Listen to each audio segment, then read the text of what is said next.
Thank you everyone for being here. I hope you're not feeling sleepy after that lunch. But we'll try to keep our conversation alive considering we have Vikas Farooq, who's written fantastic social thrillers. And such an honor to speak to you. Honor is mine, Neha. I mean, to be speaking to one of India's most fearless journalists, Really kind whose of you. book, The Many Lives of Saida X, I have read and admired, and also agonized over, the kind of travails that migrant workers in India need to go through. So it's my privilege to be in conversation with you. Thank you for that. I remember speaking to you because we're talking about social thrillers.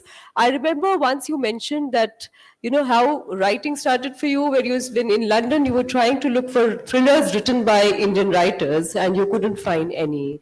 And then you created a category called social thrillers.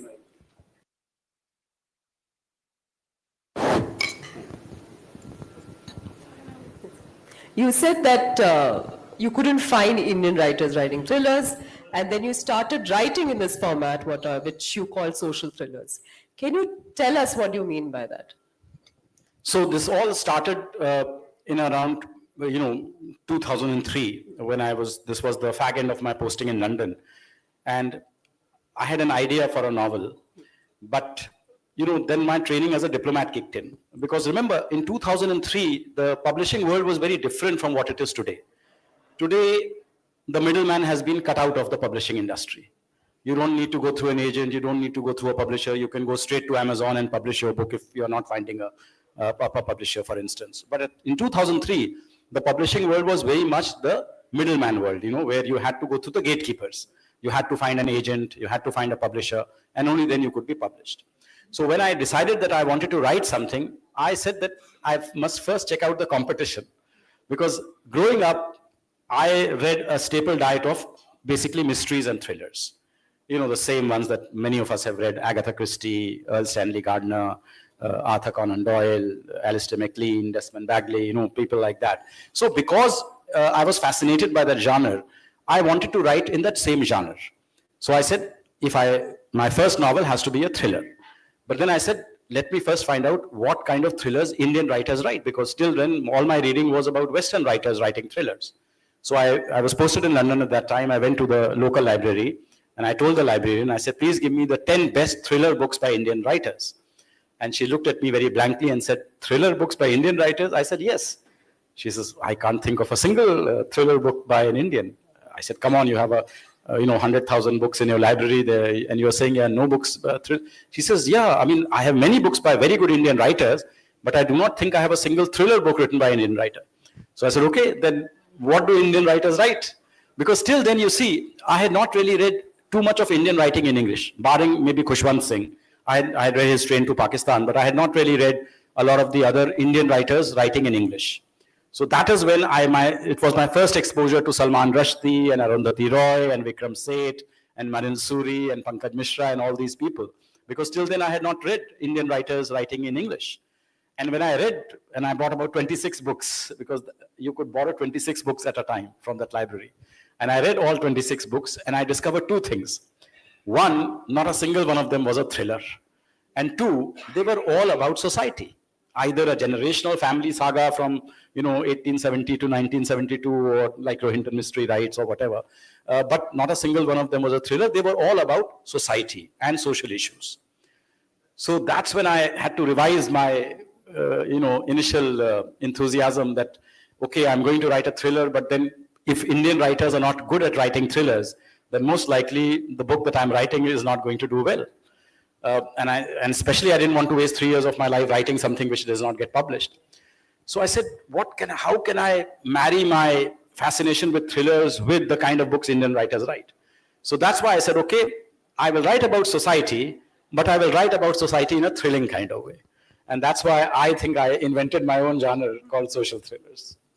So many of you, I don't know if you're familiar, that Vikas grew up in a family of lawyers.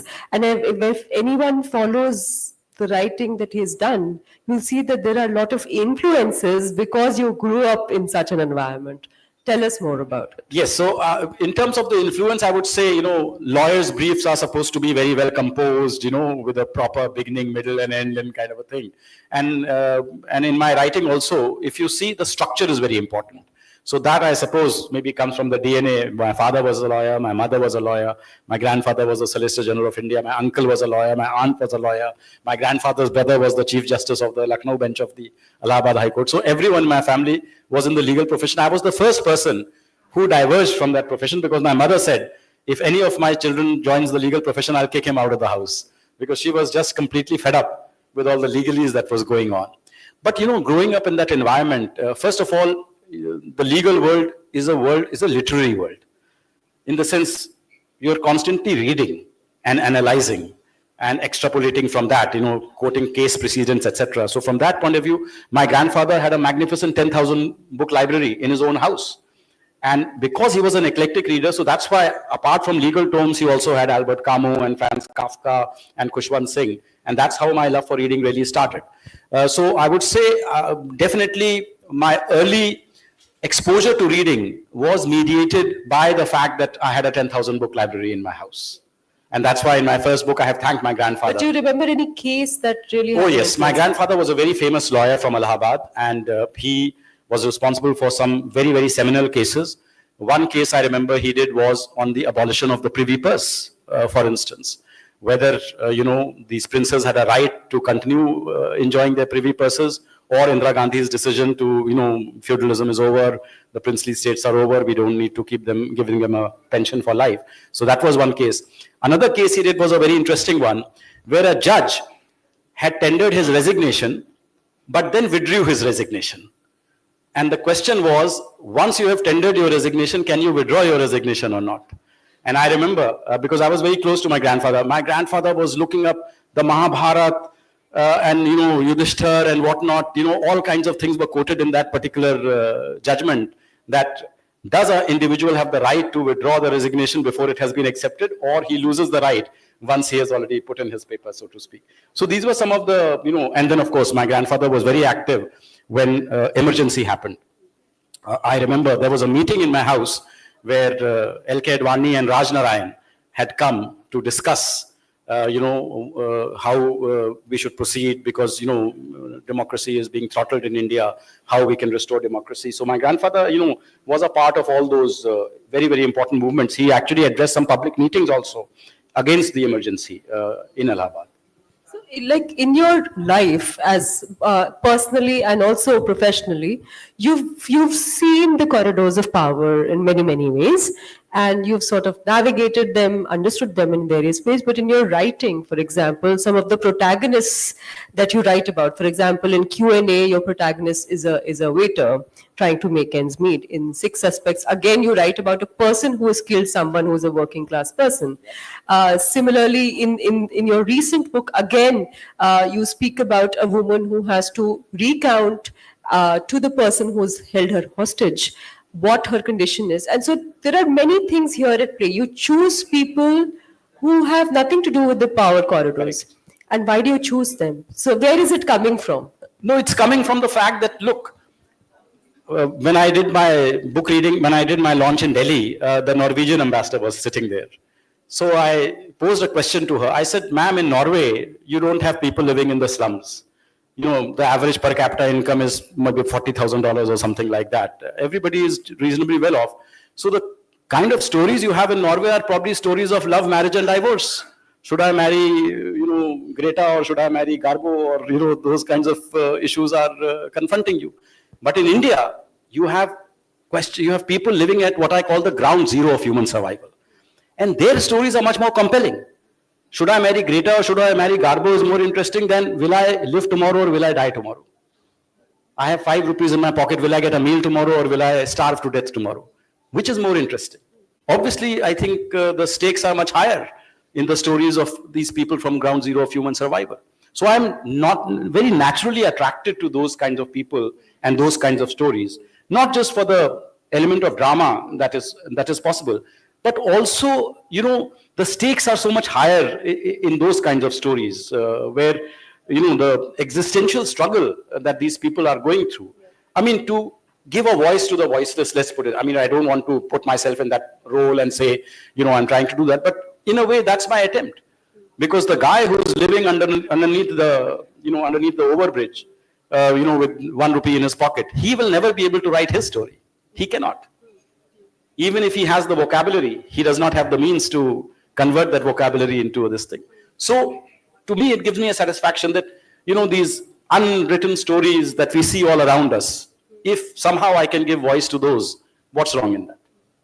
So, like in your recent book, The Girl with Seven Lives, where Devi is the protagonist, and Devi is basically held hostage by a person who accuses her of several crimes, and then asks her to recount all that has happened in her life to be able to get a chance to get a release from there. Not a release. Yeah. He's putting her up live for an online auction. Yeah, online. So the highest bidder is going, he says, I am going to hand you over to whoever is the highest bidder. Yeah. So in the book, you are looking at various geographical locations in India, the diversity of the country. Tell us more about what all you have looked at in this book. Yes. So you see, again, this is from my training as a diplomat, because, as a diplomat, you're constantly interpreting India for your foreign audience. I mean, that's the main task of a diplomat, that you have to explain India to the place where you are posted to. What is India all about? What makes India tick? Why you should invest in India? Why you should love India? I mean, these are the kind of things we are always constantly explaining. And India is the most difficult country to explain to anyone, for the simple reason, it's the most complex country on the planet.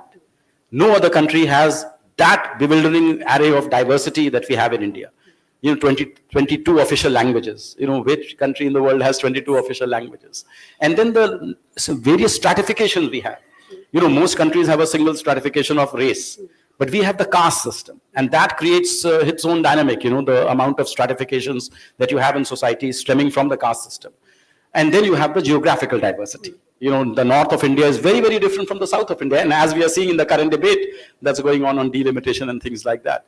So what I try to do in my novels is to try to render some of the complexity of India slightly more accessible.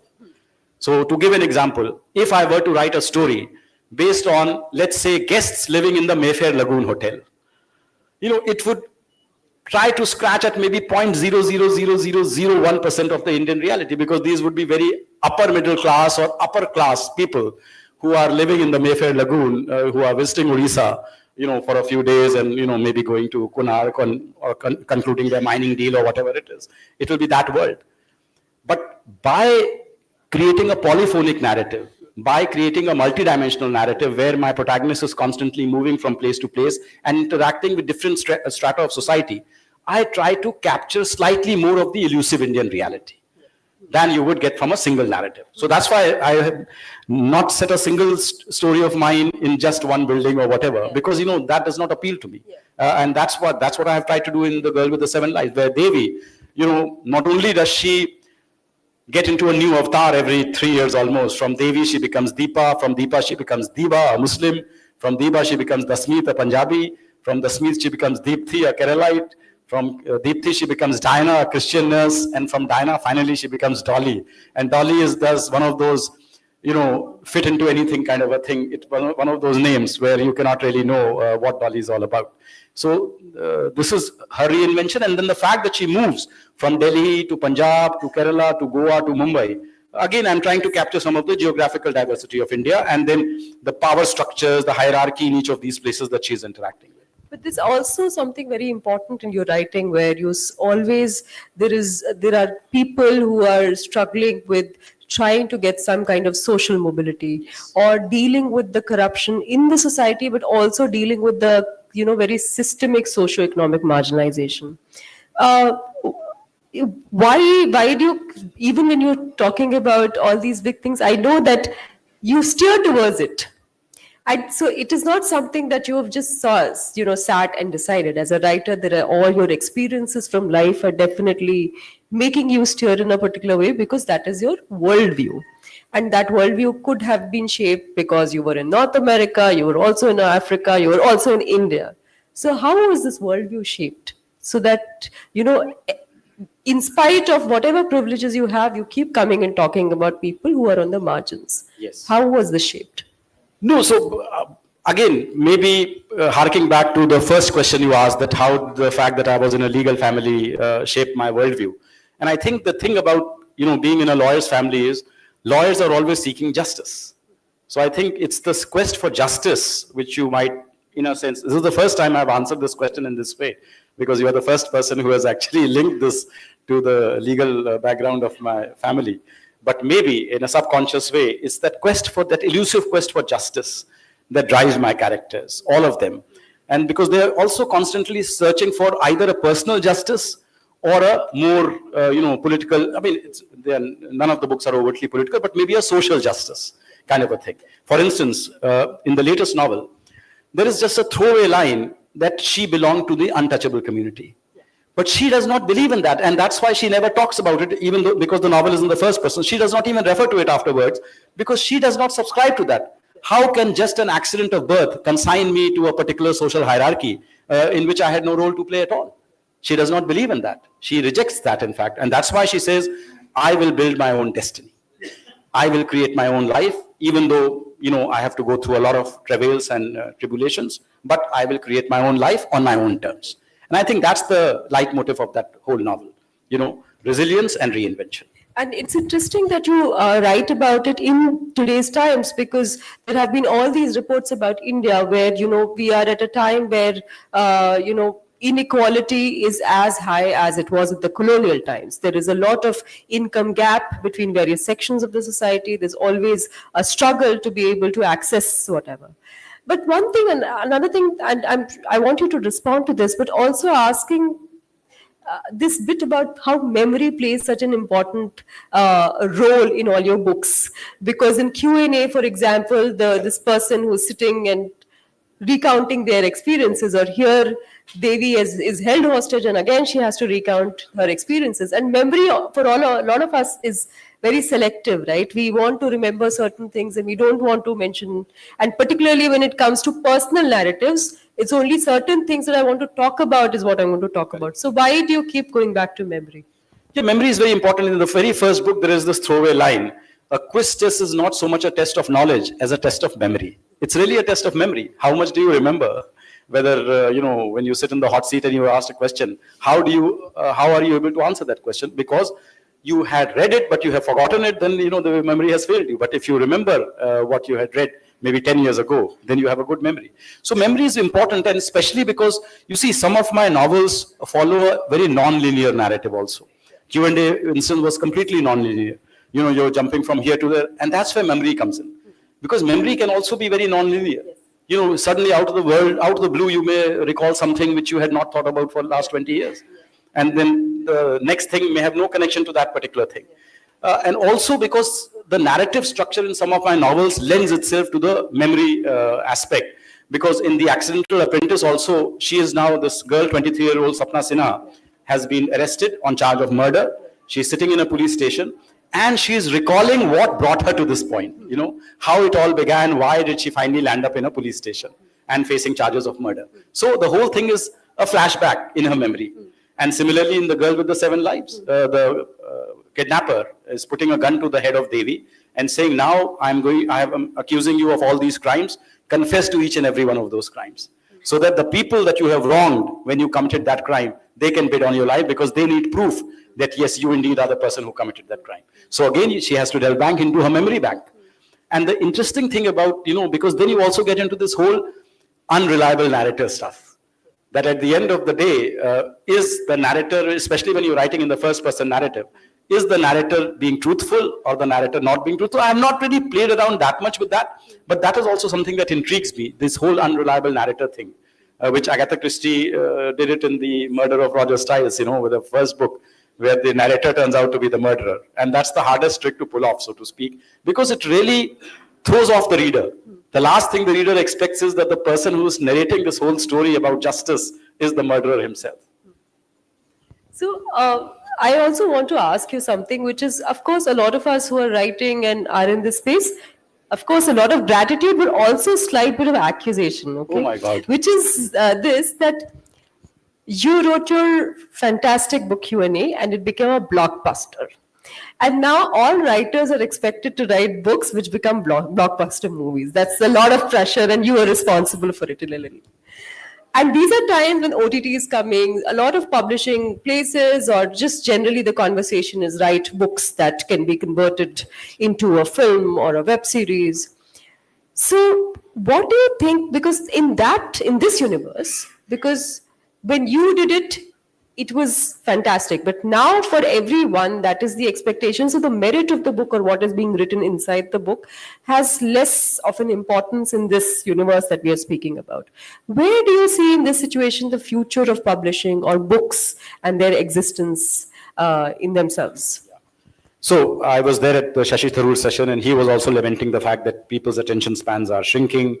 They are not engaging with the world of, high literature as they are with Instagram and things like that. People are reading more WhatsApp forwards than are reading novels, and he lamented that fact. And it's a fact. I think this is something we have to accept, that yes, book reading is no longer the cherished pastime that it used to be when I was growing up, because at that time we didn't have PlayStation, we didn't have Netflix, we didn't have internet. So you only could watch movies or you could read books. There was nothing else. And that's why, books were so much in demand. In fact, I remember a lending library which used to charge 25 paisa per day for a book. And I used to read the book and return it the same day itself to save money. But these days, because books are, you see, one thing is books, what I call the commodification of books. A book is now a commodity.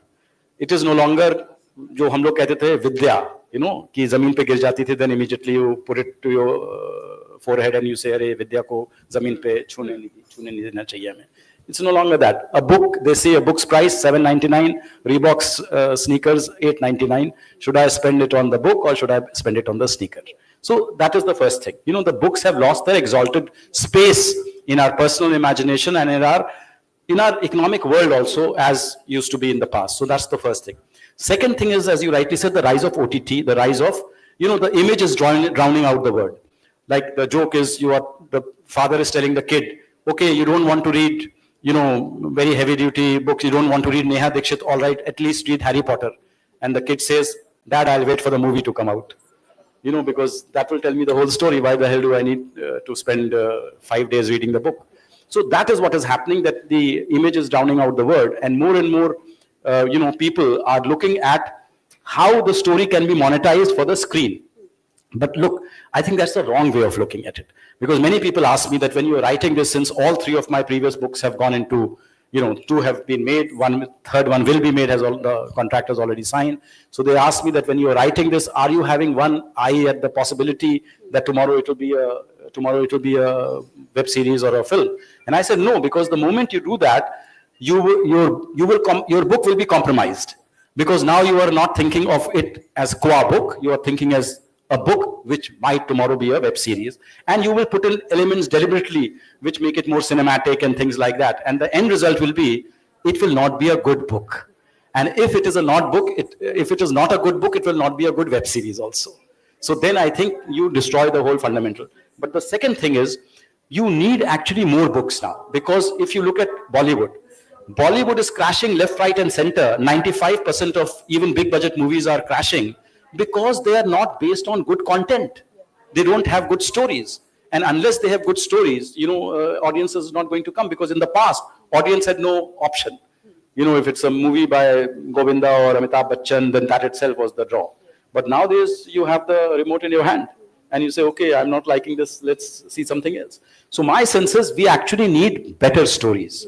Stories which are grounded in, the universe of the story, not the universe of the OTT platform. Because then only, if they find that this is a story which resonates with the audience, which has emotion, which has drama, whatever, then they will think of it as a good web series. But if the story itself is weak, then it will be a weak web series as well. So I think writers who are thinking of doing this are making a mistake. If you really want to write for the cinematic medium, then write a screenplay. Don't write a story. You just spoke about Vidya and the power of knowledge, but you've also a lot of times spoken about, and you've said, the crass commercialization of knowledge, and particularly in the context of Q&A and this is also the time when AI is coming. Yep. We have ChatGPT. People are not even writing their own emails, forget writing stories. Exactly. So that is happening. So where in this space, with knowledge and writers and coming with fresh ideas, having a curiosity, having a critical consciousness, and then having AI, what is the scope of having any kind of authenticity in the writings that exist right now? I think this is going to be the biggest challenge for us because AI has cracked the operating system of humanity, and our operating system is language. Once you have cracked language, then anything which is language based becomes fair game. Anything which is based on language, stories, short plays, stories, novels, plays, anything. I mean, we speak. I mean, that's how we communicate with each other. So anything that has to do with language, if AI has cracked that, then AI can do that. Now the criticism that what criticism the silver lining people say is, AI is there, it can draft emails, etc. But AI cannot think. AI does not have emotions. So AI will not be able to write that world-beating screenplay or that world-beating novel which wins a Pulitzer Prize because it cannot think, it cannot emote, it cannot understand emotions. But I say that does not matter to the AI. AI knows, for instance, and I give an example, Joan Didion's The Year of Magical Thinking is supposed to be one of the world's best meditations on grief, right? Because she wrote when her husband died, and it was really, how she coped with the aftermath of her husband's death, etc. It's supposed to be one of the world's best meditation on grief. ChatGPT has not died. Nobody in ChatGPT's family has died. ChatGPT does not know what death is. But ChatGPT knows that Joan Didion's book, The Year of Magical Thinking, is the best meditation on grief. Similarly, it will find out which are the 10 other books written by Gabriel Garcia Marquez or whatever, which are meditations on grief. And it will scrape from there. And it will craft something which will be as good as anybody who has actually experienced death. And you will not be able to distinguish that whether AI has written this or Gabriel Garcia Marquez has written it. So that's the level to which eventually AI will reach. I mean, it's not there yet at all, of course. But maybe give it another 3 years, not even 5 years. Because Sam Altman is saying artificial general intelligence is coming as early as late 2025. And AI, and the holy grail of AI is artificial general intelligence. Artificial general intelligence would mean AI that is capable of thinking like a human, doing as complex mathematical permutations, linguistic permutations as a human can do. And once you have that level of AI, then as I said, you just have to give the keywords. Okay, write a story in which the central element is grief, or write a story in which the central element is death, and and give it the various prompts, and it will scrape from here and there, and it will produce something equally brilliant, which could be produced by a person actually experiencing those emotions. So I think that's the thing about AI, that it's the scariest thing also. It's also the most wonderful thing ever. And I think if humans and AI can coexist, and work together as a tool for further improvement, it's good. But if AI takes over, as Elon Musk is always worried about, then I don't know what the future of the human race is going to be. So I have my last question before we open up to the audience. You've been a diplomat, so I have to ask you this, which is, you spoke about Deepa, Diba, and Dolly. Yes. Your protagonist in Q&A was Ram Mohammed Thomas. Ram Mohammed Thomas. Okay, so there is essentially a lot of plurality that you keep hinting at, and now because again that's part of the Indian reality. So the times that we are living in, where there is a rise of, there's censorship globally in the Indian subcontinent as well, and there is a lot of attack on diversity, plurality, trying to make everything homogenous. Why do you? Of course, it's to your great credit that you keep bringing it up. But how do you assess it as a person who's seen the world and looked at, as a diplomat? How do you assess what is happening in geopolitics right now, and what is the kind of impact it will have on all of us sitting here? I think it will have a major impact, especially the kind of gutting of institutions that we are seeing in America, where everything, the DEI, diversity, inclusion, and, diversity, equity, and inclusion programs are being not just scrapped, they are officially being prohibited now. That not only will you not have these, not only will the existing programs scrap, you cannot create any new programs based on this thing. So I think it will have a very chilling impact. There's no doubt, because to completely wipe out Black History Month and say the blacks did not exist, slavery did not exist, I don't think that alternative history is going to, take root. Eventually, you cannot homogenize society completely. So, and the second thing that we are seeing is the rise of the outrage economy, the outrage society, that people are getting outraged very, very quickly and very, very easily on very, very minor things. And if that continues, then that will have a further chilling effect on, people's right to create what they want to create. They may not feel comfortable enough that if, as a minority, I'm trying to project something which so-called belongs to the majority, then that might not be perceived in the right way. So I think, these are troubling times. But again, I think the way forward is literature, because literature is the one which has always shown the way forward. And I think if literature can navigate this, I always say this: if more Israelis had read books by Palestinians, and if more Palestinians had read books by Israelis, maybe what is happening in Gaza would not have been happening, because there would have been greater accommodation of each other's points of view. But because now we are living in closed echo chambers, where we are only hearing the points of view that correspond to ours, and we are not opening ourselves to diverse points of view, that is why we are in the situation that we are in. Thank you for that. Do we have any questions? Okay. Yes. We'll get the mic to you.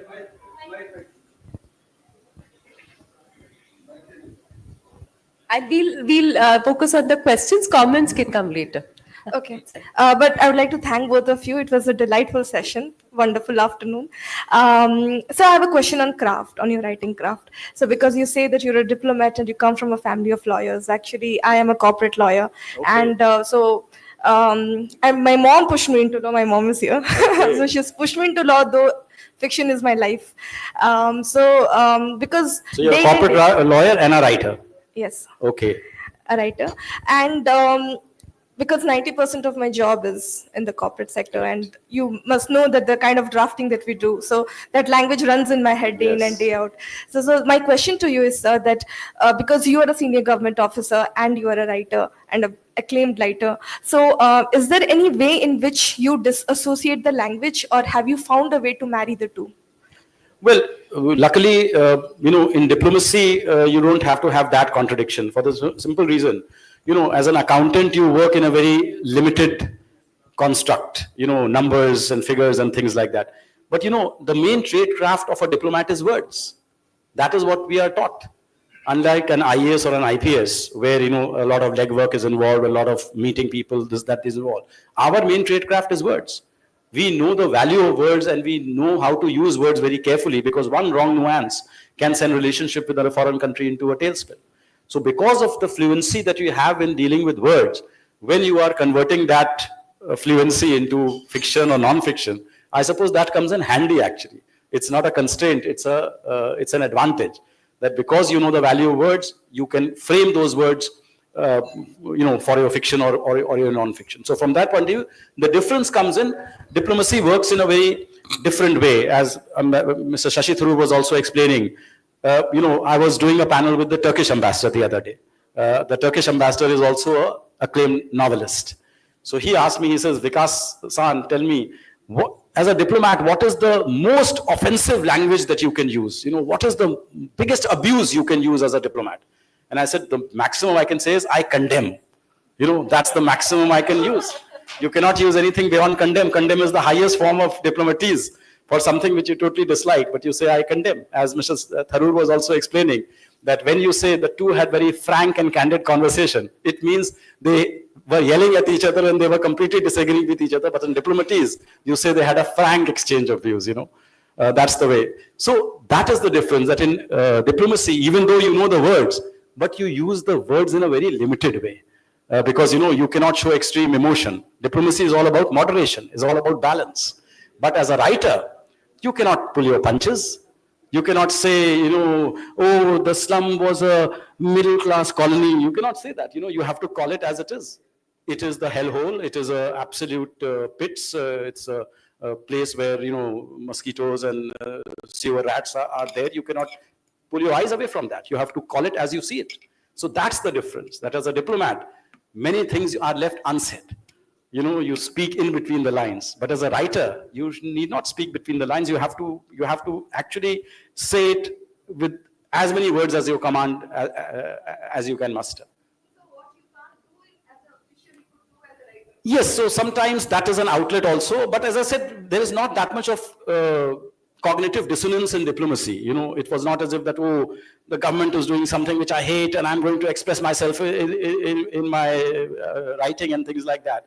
Because the world of diplomacy, I mean, luckily, India's diplomatic record is such that, all the government, there has been a broad continuity. And I think we are doing fantastically well in terms of the prestige that India today acquires has acquired on the global stage, etc. So that is not the thing. But yes, I think for me, writing was a way to manifest my creative impulses. Because beyond the point, diplomacy, you cannot be too creative. You should not be too creative. The best diplomat is one who is never in the print. That is the best diplomat, who is never ever seen, never heard outside, of his immediate circle. As an official spokesman, what was my main task? I should not become the news. I should convey the news. I should create the news, but I should not become the news. That is the thing. But as a writer, it's totally different. You have to be out there promoting your work, attending literary festivals like the KLF. You have to be here all the time. So that is where I think the discrepancy comes in between the diplomat's life and a writer's life. But as I said, the idea was, when I was a diplomat, I'm no longer a diplomat. I kept the two worlds very segmented. It was very, very clear that when I'm a diplomat, and that's why this novel, which Neha has talked about, took 11 years. Because for me, the job came first. It was not that, regardless of what happens, I'm going to write that novel. No, I said, no, if I do not find the time and the space because of the constraints of my job, then I will not create. I will only create when I actually have the time and the space. And that's why 11-year gap took place between the Accidental Apprentice and this one. Thank you very much. Actually, out of two questions, I got answer already. Okay. Through these 5 minutes, I got Excellent. answer. One question not answered. I'm student of diplomacy from JNU. Okay. SIS. Okay? Right. My profession is different. So I agree with you. Even my upbringing is different. Okay. Nothing to do with law, or my Mic father is teacher, or whatever may be. Right. Very correctly told that diplomacy has nothing to do with creativity. But one question, that Sri Ravi Shankar, we had interaction with this, on AI. AI, with the buzzword, people misuse the word AI, wrongly use the word AI to impress, no? In all type of profession, AI is introduced. Sri Ravi Shankar told, this question asked exactly this in a different way, that what is AI, your emotion and all the thought process. What I understand, and interacting with the top people in AI in USA universities when I visit every year there, they told that AI, I am a layman, no, in AI. Right. But AI is what is in cloud data or whatever may be the thing, from there that AI will work, or the programming, coding, everything will work. Not what is not there, it can't work. Can you So please your ask emotion the is question, that please? your creativity, exactly. Your creativity is that very correctly told. So, madam's question was in the course of discussion. AI is coming in a big way. What the novels will there, thought process will there. So, what is your final, impression?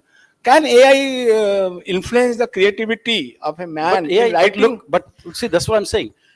You see, it is one thing when you do a Google search. Google pulls from the, from the cloud, whatever data is available, and it gives you all those rankings, correct? That is how the Google search works.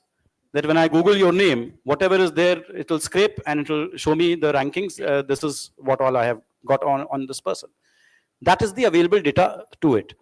What AI is different. AI basically looks at all the data and then creates a new data based on those data points that are available to it. And that's why AI is also doing what we call hallucination. In fact, today only I have read that someone in, I think, Sweden has sued AI because he said, tell me all the things you know about me. He put his name in. And he says, this is a gentleman who was born in Sweden, and he was in the news because he killed his 2 sons. And of course, his sons are alive. So he has sued AI now. He has sued ChatGPT that, how can you, if anybody Googles my name, this is what he's going to show. So that is called hallucination, where AI is actually creating stuff from thin air. And example I give is of Jurassic Park. Jurassic Park film, if you have seen, what did they do? They tried to replicate the DNA of a dinosaur. From the amber, a mosquito bit a dinosaur, the dinosaur blood came into the mosquito got trapped in amber, from amber they took out the mosquito, they extracted that blood, and they've said, okay, we are founding the DNA of the dinosaur. But that DNA was not complete. So what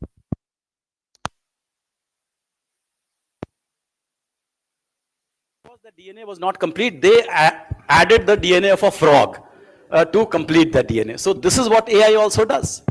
That, whatever it can get, it gets, but where it finds a gap, it invents stuff, it conjures up stuff out of thin air.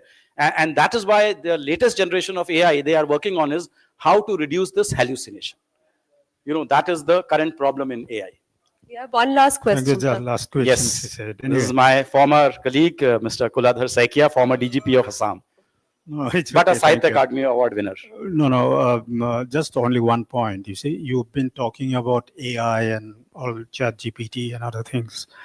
But what do you think, all over the world now, there's a bit of a danger now because, you see, when internet was invented, the people thought it would be the most democratic platform. It will be open to each and everyone, right?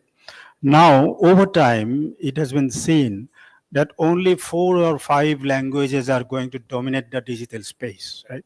So what it means is, that means the smaller languages are getting extinguished all over the world because of they are not getting any space in the digital space, right? There's a wide protest all over, even in Eastern European countries like, Lithuania, Estonia and others. They are in the fear that their language will be lost from digital space, all right? So when you're talking about AI, the most important thing is how much resources you have in the digital space. AI is going to scrap through that only because recently, I think US AI laboratory in a university, they're giving the prompts to AI to write a poetry on Vietnamese language. And the AI wrote the poem, but it missed out a very important word from Vietnamese language. You know why? Because there is no resource from that language.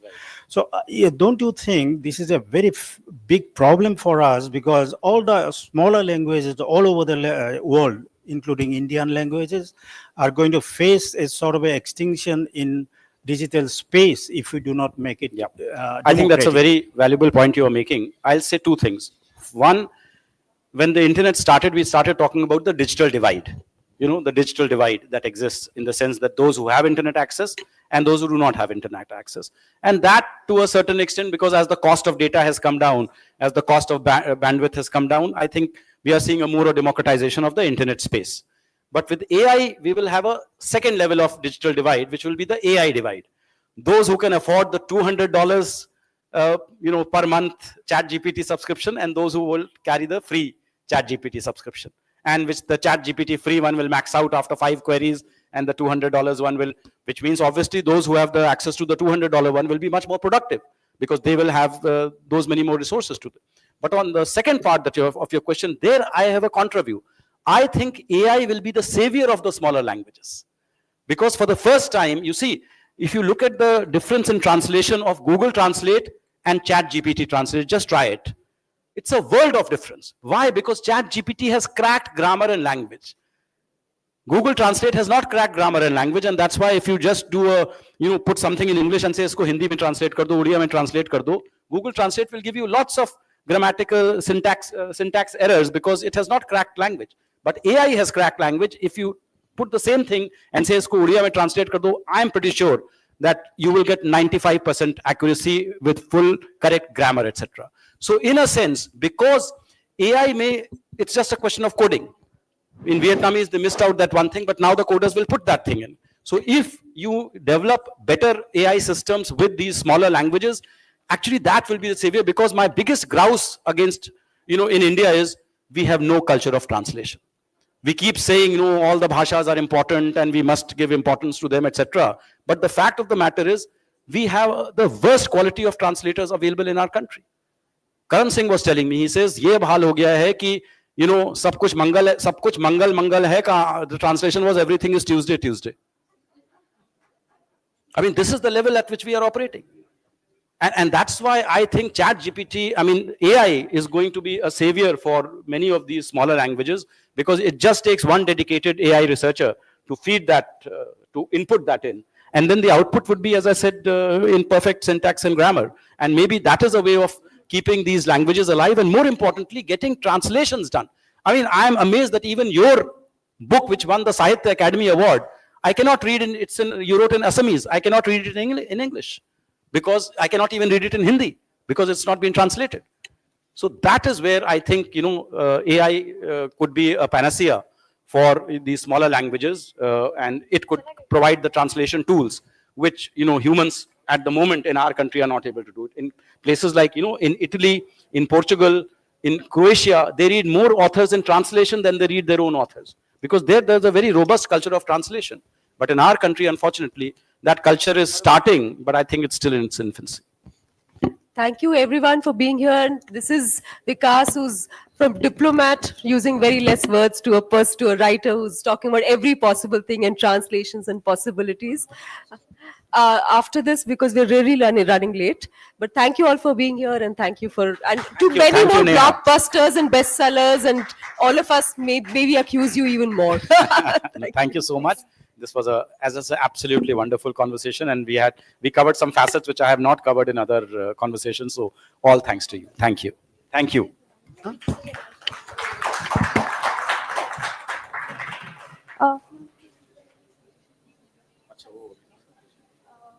Thank you for this amazing session on writing social thrillers. We extend our heartfelt gratitude to Vikas Swaroop and Neha Dixit for their insightful discussion. We would now like to invite Kuladhar Saikia to present the citations to our distinguished speakers.